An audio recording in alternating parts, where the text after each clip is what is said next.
Welcome to the Goose One channel. In my last video, I talked about the Chapter 5 Weird Root and the implications it had on the rest of the game, how you could use it and some other evidence to infer how, at the very least, Chapter 7 might go. In that video, I focused more on the Weird Root itself and how the Weird Root is meant to subvert some kind of sacrifice that our fun gang will have to make in the final, upcoming act of this game, the final tragedy. In this video, I want to dig a bit deeper into that very sacrifice, and we're going to do that by bringing back my first Deltarune theory.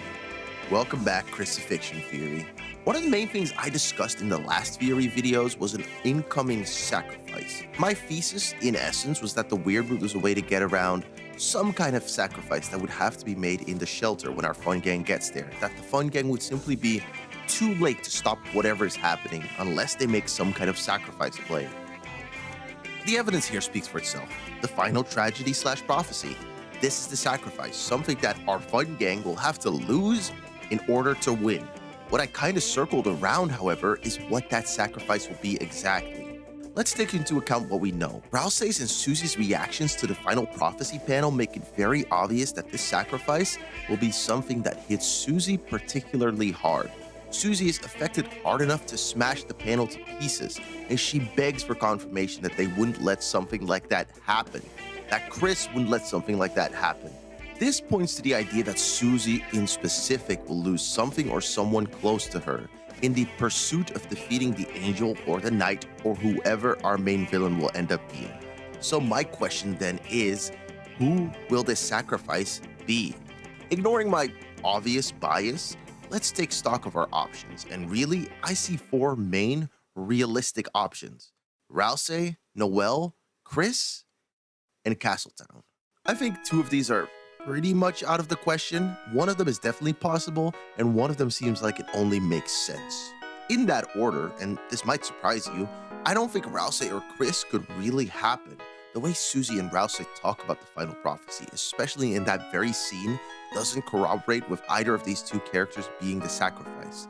That line, "You wouldn't let that happen," why would she phrase it like that if she's talking about one of the two very people in this room? It doesn't make sense to me. Noelle, however, I can certainly see being possible. Noelle's importance in the story is growing larger and larger with every chapter, and I even saw a theory on Reddit positing that Rousey himself isn't even part of the prophecy, and that actually it's Noelle who will take up his place. While I don't know if I buy it completely myself, I do think it adds to my point somewhat. Noelle's importance in the story keeps growing and growing, and while that makes sense from the perspective that her sister is about to be very important, or her dad, I could also see the argument that it's building up to Noelle getting a very important moment for herself in the plot. In the end though, I think Castletown just makes the most sense. My biggest piece of evidence before Chapter 5 was the way Susie and Rousey once again talked about the final prophecy. That line again, it didn't sit right with me that this is how they would talk about the death of a Lightner. I understand Susie is coping in this scene. She's deflecting, making it not so bad by making jokes. But I don't know if she treats someone's possible death, especially Noelle's, with this kind of tone. It doesn't scan to me. But I think this chapter really sealed the deal for me on this front. Flowery's dialogue in that final rush, calling Susie out for her hypocrisy about Castletown while they shut down other dark fountains. I think it means something. It's setting up a choice our fun gang is going to have to make in the near future. And perhaps a sacrifice. But hold up, back up. Isn't this video called Krissifixion Requiem, the sacrifice of Kris Dreemurr? When is Kris getting sacrificed? Well, sit down, first of all. Jesus, I was getting to that. Second of all, sorry, really quick ad break. I just released a song called Beach City DE. It's a bit of a indie rock, indie pop song reminiscent of early 1975 and Bleachers. If you like that, check it out. If you don't check it out. Let's get right back. You see, I came to a conclusion that I believe should have come to me in my first theory video, but one that was almost shoved right in my face when I started this chapter. The shadow crystals are a window into the Weird Root. Let's take a look at Sham's dialogue from this chapter again.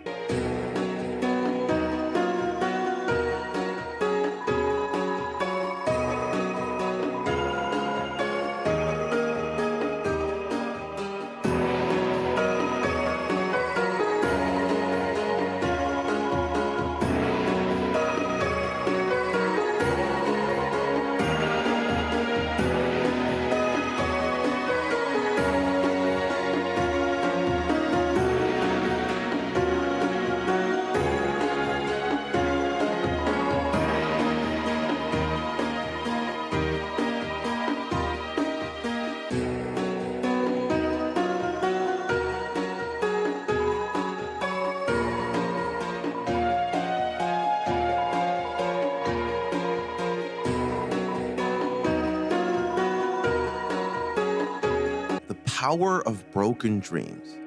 I think I understand what this means now. Let's for a second think back to what the shadow crystals can show us. Undyne, frozen in ice, Susie coldly staring back at you, Noelle pressed close against you, whispering something. Don't all of these make sense in the context of the weird root, especially the Noelle one? But what do the shadow crystals, well, do then? And what does this connection mean? Why would the crystals that show us visions of the weird root have the power of broken dreams? What does that mean?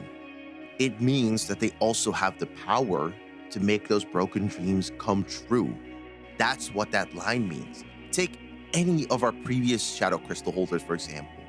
Especially Spamton, a man so obsessed with obtaining some kind of freedom that he seemingly sold his soul to the metaphorical devil for it, and still did not get it. And this selling his soul to the devil and being pursued by someone he made a bad deal with is also supported the new Mad Mew Mew dialogue in the new patch. A broken dream, a fate he seemed condemned to until he got the shadow crystal, and it seemed like he found a new path, a way to defy his fate. And that's where it all comes together. The shadow crystals possess the power of broken dreams in the sense that they hold the power to make those dreams come true despite being broken. They represent a path to defying a fate that seems inevitable. And if Kris, in these shadow crystals, sees visions of the weird root, then there's only one logical conclusion I can make, right? The weird root's purpose is to subvert the final prophecy, the final tragedy, to make it so Castletown doesn't have to be sacrificed. But one end of the scale can't outweigh the other without consequences on the other end. In other words, equivalent exchange is at play. And this brings us back to the many pieces of evidence from the first Krissifixion video, the hand foreshadowing, Kris's past sins, the crucifixion metaphors, the stigmata on the knight's hands, all things pointing at Kris's own coming sacrifice, but just not in the main route. And then it starts to make sense. What if this happens? What if the point of the weird route is to subvert the coming sacrifice Susie and the rest of the fun gang will have to make by instead forcibly offloading that sacrifice onto Kris, and even Noelle kinda, that we as the soul are forcing Kris to sacrifice themselves to be used up in an attempt to stop Castletown or whatever sacrifice is coming in the main route to come to fruition. And in doing so, Kris will lose a hand and bear not only their own sin, but the sins of everyone else on their back, and feel them crawling on their back. At least, that's how I see it. I think this makes a lot more sense than the original Krissifixion theory, and while I think I presented a lot of good evidence in that video, I think the ends of this theory meet a lot more cleanly. And while there are obviously still some holes, as there are with every theory, well, I hope to at least fill some of them with the third entry in this series of theories, which I will be calling Sound Test Theory. And it should end up being very, very interesting. If you like this video though, consider subscribing or even giving me some money to the Patreon. Even $1 a month would be a huge boon to me continuing to do this as frequently making these videos, and I would love to keep making them, but I also have other stuff I need to do, so you know. And with that said, I think this is my cue to head out. Bye. Call my phone to say we're rolling, baby. Soul is blue, so you can